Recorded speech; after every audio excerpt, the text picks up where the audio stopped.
Mkoa wa Njombe ni senta kwa ajili ya shughuli nyingi zinazogusa mnyororo wa thamani wa zao la parachichi, kwani wengi wenu mnalima katika mkoa wa Njombe. Viwanda vingi vya parachichi viko mkoa wa Njombe na ufungashaji wa parachichi zinazozalishwa katika mikoa ya nyanda za juu kusini unafanyika katika mkoa wa Njombe. Hivyo ni sahihi kusema kuwa ASTA imefanya uamuzi sahihi wa kufanya mkutano wenu katika mkoa wa Njombe. Hongereni sana.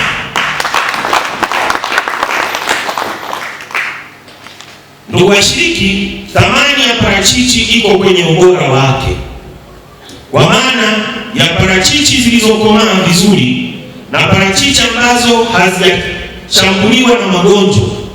Hivyo natoa wito kwa wadau wote kuhakikisha wanazingatia kanuni bora ya kilimo, ikiwa ni pamoja na kuweka mbolea sahihi kwa wakati na kupulizia au kupigia viuatilifu sahihi na kwa wakati ili kuongeza ubora wa parachichi katika ushindani wa masoko ya kimataifa. Aidha, wakulima wazingatie kalenda ya uvunaji ambazo hazijakomaa, kwani maparachichi ambazo hazijakomaa zinapunguza ubora au upatikanaji wa soko. Lakini pia parachichi ambazo hazijakomaa kisha zivuna zinaondoa kwamba Njombe tunazalisha parachichi ambayo haina ubora. Kwa naomba tuzingatie hizo kanuni. Wakati wa kuweka mbolea, parachichi iwekwe mbolea. Wakati wa kupulizia viuatilifu, parachichi ipuliziwe. Lakini muhimu zaidi, tusivune parachichi ambayo haijakomaa. Wanunuzi mko hapa, lakini pia wakulima mko hapa. Tuzingatie katika kutunza ubora. Hata kama bei ya soko itakuwa imepanda, bei ya kilo iko juu, lakini parachichi unaziona katika shamba lako hazijakomaa, si wakati wa kwenda kuzitoa. Shirikiana na wadau wote katika mnyororo wa thamani wa zao la parachichi, wakiwemo ASTA, katika kufungua fursa na kutatua changamoto zinazojitokeza katika mnyororo wa thamani wa zao la parachichi. Kama kutakuwa na changamoto zinazojadiliwa katika mkutano huu, na wasi mziwasilishe kwetu kwa ajili ya kutatua. Tuko tayari katika hilo, iwe ni kwenye miundombinu barabara, tuko tayari, iwe ni kwenye umeme, kwa sababu wako wengine katika mashamba yao wanataka kuweka visima kwa ajili ya kumwagilia.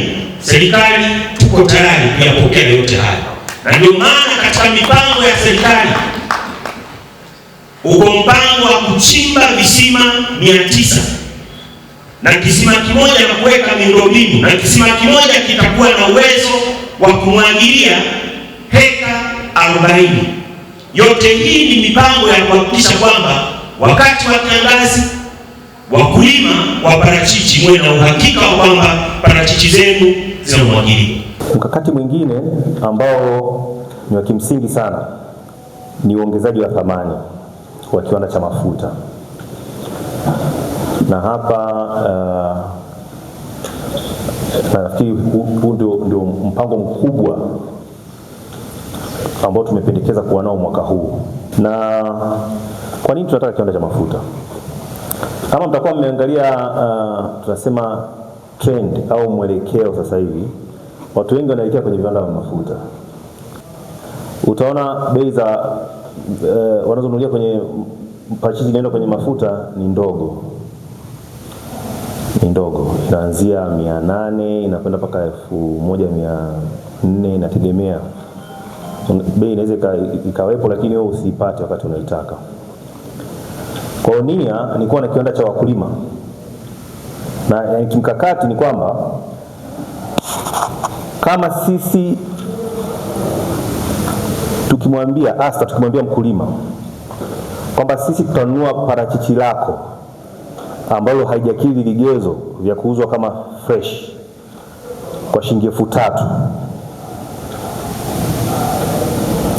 Sasa anayetaka kununua fresh itabidi ajipange sasa. Ananunua kwa shilingi ngapi? Au tukimwambia mkulima sisi tunanunua parachichi ambalo haijakidhi vigezo vya kuwa fresh kwa shilingi 2,000. Au kwa lugha iliyokuwa imezoeleka reject kwa shilingi 2,000. Then mtu anayetaka fresh sasa inabidi ajipange yeye atanunua ngapi fresh. Na huo ndio mwelekeo.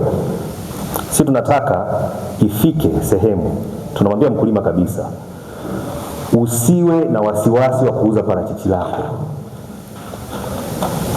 Liache kwenye mti, likisha kuwa jeusi tutakuja kulichukua sisi kwa ajili ya mafuta kwa shilingi 3,000.